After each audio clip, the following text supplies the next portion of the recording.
Merhaba arkadaşlar. Bugün sizlere Steam platformunda erken erişime açılan inşa oyunu Bricadia'yı tanıtacağım. Bu oyunu uzun süredir heyecanla bekliyordum ve sonunda sizlerle paylaşma zamanı geldi. Bu kanal, Bricadia ile ilgili eğlenceli videolar, rehberler ve oynanış içerikleri için kuruldu. Ayrıca farklı yapılarla yapılmış en yaratıcı projeleri de burada bulabileceksiniz.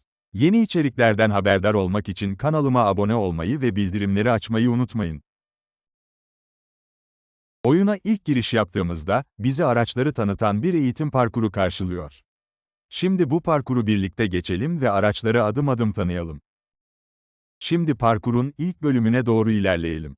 Bu bölümde, bize Space tuşuna basarak nasıl zıplayacağımız öğretiliyor. Artık zıplamayı öğrendiğimize göre, bir sonraki bölüme geçelim. Bu bölümde, kontrol tuşuna basılı tutarak hızlı koşuyoruz ve doğru zamanda Space tuşuna basarak bir sonraki bölüme atlıyoruz. Şimdi ise Shift tuşuna basarak eğilmemiz gerekiyor.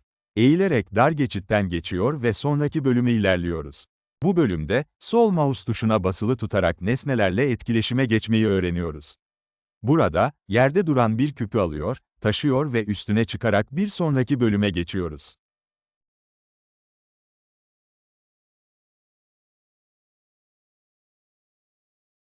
Bu bölümde bir asansöre biniyoruz.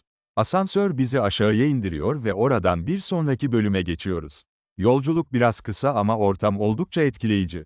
Bu bölümde, G tuşuna basarak araç menüsünü açıyoruz. Ardından bu menüden çekiç tool'u seçiyoruz ve önümüzdeki blokları kırarak yolumuzu açıyoruz. Bu araç, karşımıza çıkan engelleri kaldırmak için oldukça kullanışlı. Gördüğünüz gibi her bloğu kırmak da mümkün değil. Bu bölümde, G tuşuna basarak araç menüsünü açıyoruz ve buradan inşa etme tool'unu seçiyoruz. Gri bir zemine blok koyarak kapıyı açıyoruz ve bir sonraki bölüme geçiyoruz. Ayrıca, Q tuşuna basarak envanteri açabilirsiniz.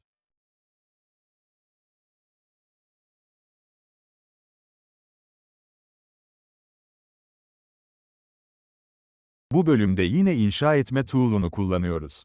Mouse'un sol tuşuna basılı tutup sürükleyerek parçanın boyutunu ayarlıyoruz. Sürüklediğimiz eksende uzamasını sağlıyoruz. Böylece köprümüzü tamamlayarak bir sonraki bölüme geçiyoruz.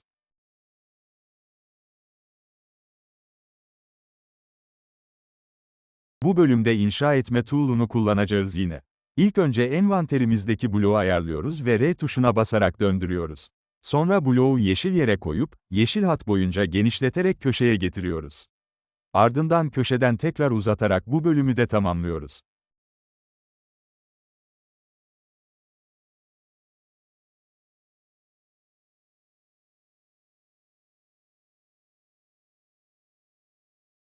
Bu bölümde, G tuşuna basarak araç menüsünü açıyoruz ve buradan boya tool'unu seçiyoruz.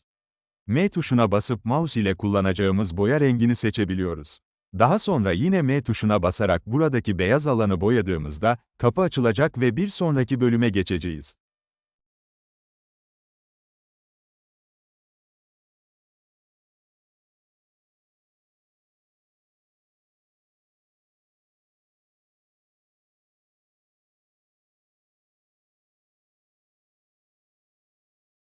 Bu bölümde, G tuşuna basarak araç menüsünü açıyoruz ve buradan Resizer tool'unu seçiyoruz.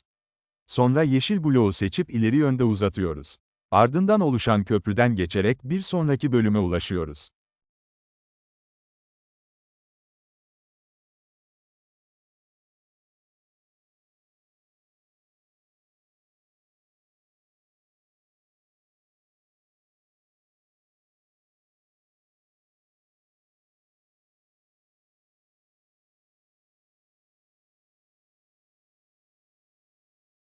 Şimdi bizi yukarıya çıkaracak bir yapı yapmalıyız.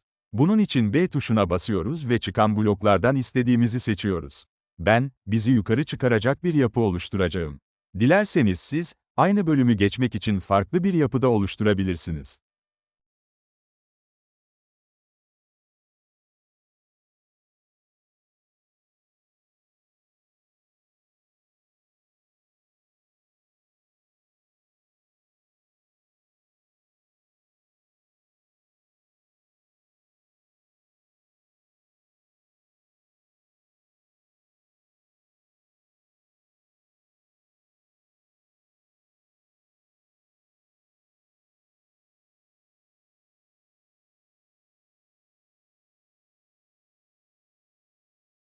Bu bölümde, yapı seçme, kopyalama ve yapıştırma işlemleri yapacağız.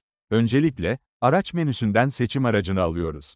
Seçim yapacağımız bölgeyi belirliyoruz. Merdivenin tamamını kapsayacak şekilde seçimi düzenledikten sonra, Ctrl+C ile kopyalayıp Ctrl+V ile yapıştırıyoruz ve böylece merdivenimizi çoğaltarak bir sonraki bölüme ilerliyoruz. Bu bölümde, nesnelerin özelliklerini değiştirebildiğimiz uygulayıcı aracını seçiyoruz. Ardından, ortadaki bal kabağının görünürlük özelliğini değiştiriyoruz. Bu işlem, önümüzdeki kapının açılmasını tetikliyor ve bir sonraki bölüme geçmemizi sağlıyor. Bu bölümde bizi bir silah ve bir şarjör karşılıyor. Üzerine giderek bunları envanterimize ekliyoruz. Ardından Q tuşuna basarak envanteri açıyor ve silahımızı alıyoruz. Şimdi ise önümüzdeki hedefleri vurmamız gerekiyor. Sakın ıskalamayın. Bu bölümde forklift kullanıyoruz. Önce forklifte yaklaşıyoruz ve mouse'un sol tuşuyla koltuğa atlıyoruz. Ardından WASD tuşlarıyla yönlendirerek forklifti köşeye çekiyoruz. Yanındaki yukarı butonuna basarak taşıdığımız yükü yukarı kaldırıyoruz. Daha sonra forkliftin üstüne çıkarak bu bölümü geçiyoruz.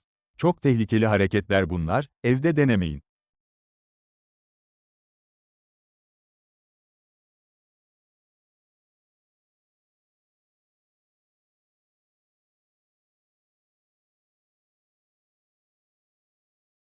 Şimdi okları takip edip ışığa doğru ilerliyoruz. O da ne? Cennete düştük galiba. Bulutun arkasındaki güneş bu güzel bahçenin keyfini çıkarırken videomu beğenmeyi unutmayın. Bir sonraki videoda görüşmek üzere, hoşça kalın.